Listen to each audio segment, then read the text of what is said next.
एक मुलगा मुंबईला कामाला होता आणि त्याचे मायबाप काबड कष्ट करून त्याला शिकवलं आणि तो आईबाप गावाकडे होते.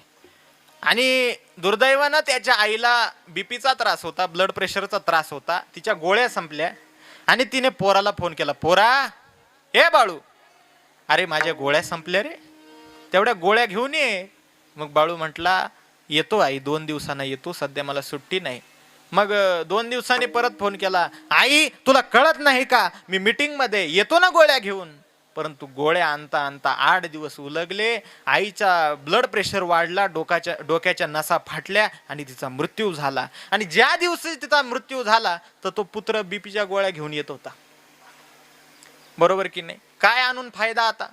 आणि त्याला गावात आल्यानंतर कळलं, आई गेली, आई जाणारच होती. जो आएगा सो जाएगा, राजा रंक हो या फकीर. जो आलाय ना त्याला जावं लागणार आहे. त्या म्हातारीची ती वेळ होती, परंतु टोपरा कोणावरती आला, याने वेळेवरती गोळ्या आणल्या नाही म्हणून. आणि म्हातारी गेल्यावर 13 दिवस सुट्टी टाकून राहिला. म्हणजे मायबापाची सेवा करा, परंतु ती वेळेवरती करा.